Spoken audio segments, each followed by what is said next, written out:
All right, here to respond to Joe Biden's appeasement abroad, Texas Senator Ted Cruz. Energy is very important in Texas. So with the stroke of a pen, high-paying career energy jobs wiped out. With the stroke of a pen, energy independence is wiped out. And then Joe Biden gives a waiver to Russia and Vladimir Putin to build a pipeline to supply energy and get rich to our Western European allies and others. Now, Senator, maybe you can help sort that out. I didn't graduate from Harvard. You did.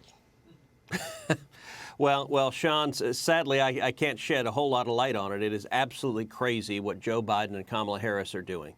On day one in office, Joe Biden shut down the Keystone Pipeline. He destroyed 11,000 jobs, high-paying jobs, including 8,000 union jobs. Then Biden sat by and allowed Russian hackers to hack the Colonial Pipeline, producing gas lines up and down the eastern seaboard. He did nothing to defend it. He sat by while they paid a ransom to Russian hackers.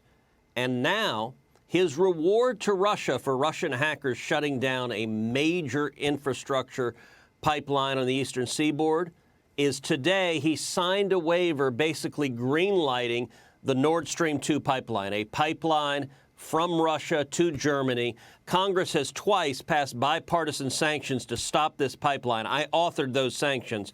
We stopped the pipeline for a year. It was shut down. It was a piece of metal at the bottom of the ocean. Putin began rebuilding the pipeline right after Biden was elected. Today, he issued a waiver. And basically what Joe Biden has decided is pipelines in America, bad. Jobs in America, bad. Pipelines in Russia, good. Jobs in Russia, good. And this is exactly backward. It is asinine. And 4 months into it, Joe Biden is crawling into bed with Putin and Russia and the enemies of America. It doesn't make any sense. And then you've got Russia now aligned with China, providing arms to Iran so that they can ship them to Yemen, so that the proxy war can continue in the Middle East there as well. Let me get to the issue of Iran, because we've got some problems there, too. He wants to get along with the mullahs in Iran again, as we know that they are the #1 world sponsor of terrorism. And what is it with this idea that Joe Biden's going to lecture Prime Minister Netanyahu from doing the right thing, which is defending his country that is under attack and assault by a group whose charter calls for the destruction of Israel? Sean, you're exactly right. What Biden and Kamala Harris are pursuing is exactly backwards. Our friends and allies, the people we should be standing alongside and with, he's alienating, undermining, insulting, lecturing, and attacking. Our enemies, the people who want to kill us, he's sending money to, supporting, praising, and kissing their rear ends. So whether that is Russia and Biden signing off on the Putin pipeline, whether that is China and Biden nominating pro-China cabinet nominees who are unwilling to stand up to Chinese aggression, or whether it is Iran and Biden wanting to send billions of dollars to the Ayatollah Khamenei who chants death to America. You know, if you think about it, Sean, 9 months ago, in the Middle East, we had peace flowering everywhere. We had the Abraham Accords. I was at the White House for the signing of the Abraham Accords. Incredible victories that President Trump had won by standing strongly and unequivocally with Israel. Joe Biden came in, and in just 4 months, he's frittered all of that away. He's undermined Israel and Prime Minister Netanyahu. He sent over $100 million to the Palestinian Authority, with the PA, which is in bed with Hamas. Hamas, the terrorists that are firing those rockets you're showing right now, they fired over 4,000 rockets into Israel, and every one of those rockets might as well have Joe Biden's name written on the side of it, because it is his weakness, his appeasement, his moral relativism and ambiguity, his lack of backbone to stand up and stand with Israel that is causing this war in the Middle East. Let me tell you what, Sean, what he ought to do.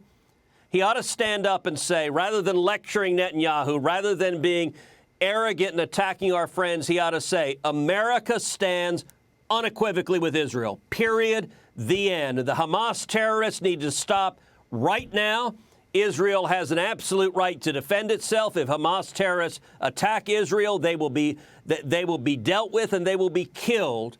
And he needs to right now replenish Israel's Iron Dome missiles. They are firing missiles to intercept these Hamas rockets. They fired thousands of Iron Dome missiles, but you know, instead, Joe Biden is appeasing AOC and Tlaib and the radical left. All right. It's clear to me, and it's inexplicable to me, neither Biden nor Pelosi nor Schumer condemn the squad and virulent anti-Semitism that has existed among some of the members that we've chronicled in detail on this program. My question now is, okay, with the instability created in the Middle East, the new unholy alliance, Russia, China, and Iran fighting the proxy war, eliminating energy independence here at home, the price of oil is already going up, knocking out high-paying career energy jobs for people in your state of Texas and elsewhere. Yeah. Okay, what's the net result? We heard on national security, and we pay more for everything we buy in every store, coupled with inflation. And also, we pay more for gas to fill up our tanks, more for heating, more for cooling our homes. Who wins here?